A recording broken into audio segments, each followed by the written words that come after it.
Jeff gets in the car, he'd ran that 67 Outback Steakhouse Pontiac at Rockingham and run at a race or two. And I remember the story of him going to Buck Baker's driving school at Rockingham and all that. Qualified really well at Rockingham, got in a crash early, hit the back gate. Going into turn 3, I remember all of this, ripping the right front fender off. But it was apparent to me, even in that moment, like, dang, man, I don't know that that's a great car.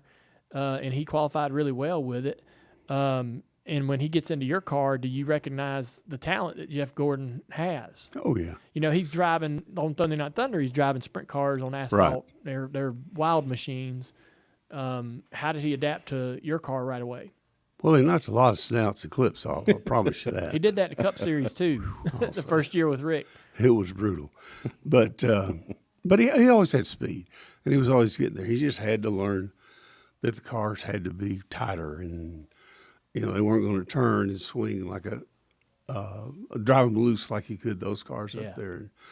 But yeah, he was always special. I mean, there's no question about that. What was the relationship with early, working with Jeff? I mean, he's a young guy, mustache, pretty impressive. Lovely mustache. Yeah, pretty impressionable. I mean, I remember when Dad introduced me to him at North Wilkesboro in '94. He was following Dad around. Dad was taking him around the racetrack, showing him the track or something. It was his rookie year. I don't think the Xfinity Series had raced there, and so he seemed impressionable. Whereas he would grow to be his own man, running HMS and a champion in the sport. But back then, when he's working with you, he's this young kid needing direction.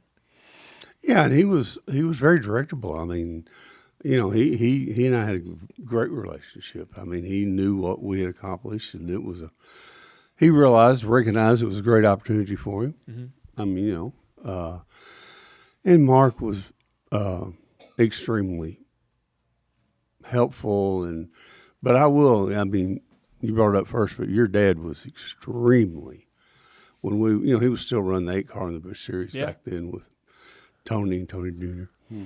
And he'd always come over after practice, and I called him Kid, of course. But he'd point out things.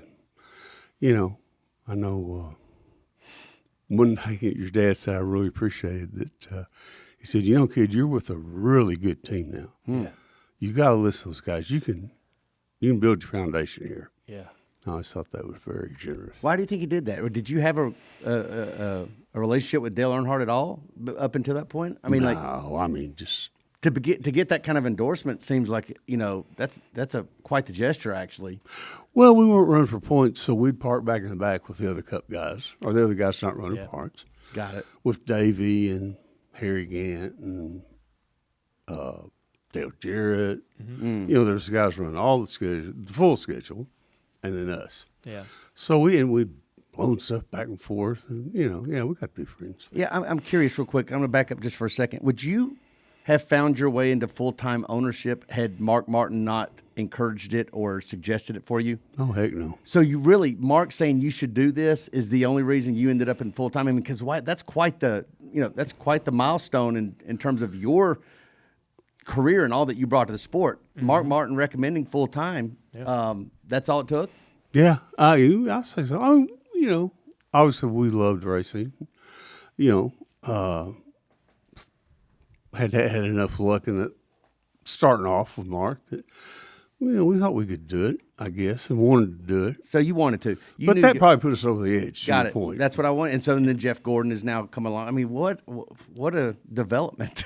I know. A couple of years into the deal. And you just, you knew or you were connected with the right people that had credibility and respect. And obviously we didn't know who Jeff Gordon was or would become, but you're now, in my mind at that particular time, you were sort of this steward or this, shepherding in this raw young talent everybody was super excited about. And he was in a really, really great position with your team. You had a great young team that was very fast and capable. And this was like the perfect opportunity for a rookie rock star. Baby Ruth comes on board in 1993. I mean, Baby freaking Ruth is a major, iconic brand. Yeah. Back then, the sponsorships in the Xfinity Series were typically, automotive related, local, smaller, smaller packages. But what's this Baby Ruth deal? Explain this to me. Is this a regional deal? Is it a national Baby Ruth No, it was brand? a national deal. How did that come about? A guy that had worked, golly, I don't know if I remember his name. Well, a sponsor type guy, got him interested in Jeff and therefore us. Yeah. Brought him along. And see, another key point that we may be getting ready to mention, but for the Baby Ruth year, the second year with Jeff, we had Ray. Okay. So Ray how had did you come get Ray? down. Ray had been working. So Ray was. Am I right to say that Ray had been working with IROC and Dave Marcus, and he had been in and around? He was a modified racer. Quit driving. Good racer. Yep. Quit driving. Got a little banged up one day. Ended it. Stopped driving and then started working on cars. Ends up coming down here, and where is he working when you got in touch with him? He went to work for Allen. At the 7 car. Yeah, he had come down to that Rockingham test with Jeff. In that 67 Outback car? Mm-hmm. Okay. Because Andy Petrie, Hugh Connerty owned that car, owned a bunch of Hooters. And Andy Petrie, I think, was his brother-in-law, or there was a relationship there. And Andy got Ray to come down and help with it. Damn. I'm not sure. So Ray, I guess they would have known each other through IROC. I never really thought about that. But so Ray came down and did that. Wanted to come down, like we all did, and went to work for Alan Quickie. Okay. So he's working for Alan Kowicki, and then you call him, convince him to come help with Jeff? He's got his eye on Jeff, probably? Oh, yeah, he knew. Yeah. He knew. Yeah, I don't want any question there. Right. Well, actually what happened, he and Alan didn't even make it through Speed Weeks. Oh. You're Is he talking the about crew chief? Or is he sort of the car chief? Paul was probably still the Probably, crew yeah. chief. I don't know what Ray's title would have been. Yeah. But they just didn't. Oil and water? It wasn't going to work. Yeah. He knew it. You're talking about Ray and Alan Kowicki or Ray and Paul Andrews? Probably all three. Okay. I've never really talked to Paul about it, but I know what the other two thought. Okay. And, it's just one of those deals that wasn't going to work. Okay. And they were totally opposite people. And what really happened is, you can hear this story a lot of ways, but here's the truth. Ray came through the garage maybe Thursday, Friday, tell us goodbye.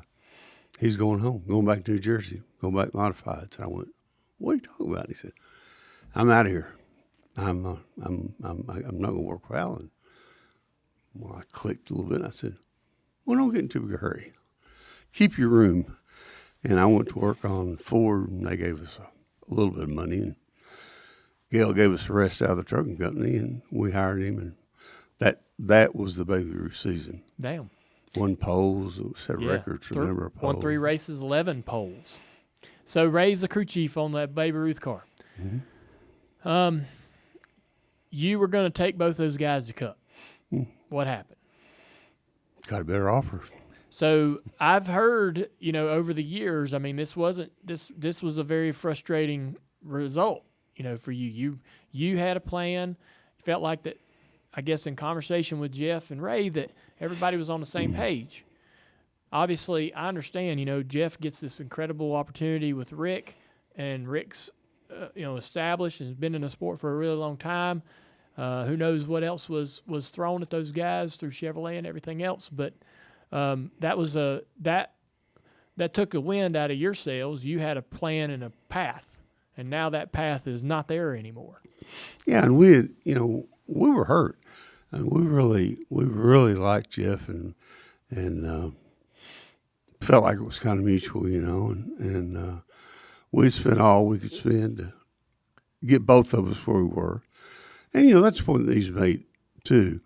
I mean, Jeff put himself on the map, but he also put us on the map, too. Yeah. Now, it was a two-way street there. Sure. You gotta give that to him. But, Have y'all, yeah, it was unfortunate. So in the moment, you're hurt. Have you and Jeff had conversations about this in the years since? Oh, I don't know if we really talked about it, but we have really just in the last few years we've talked a few times. That's good. That's really good. Yeah. Does that help? Is that helpful? Oh yeah, I'm over it. I mean, it's a Yeah. long time to say, man. That's ancient history. Yeah, I reckon so. Could have gone the other way and been better, but hey, we rebounded in pretty good shape anyway. Hey, if you like that video, like and comment below, and don't forget to subscribe so you'll never miss another piece of Dirty Mo Media content.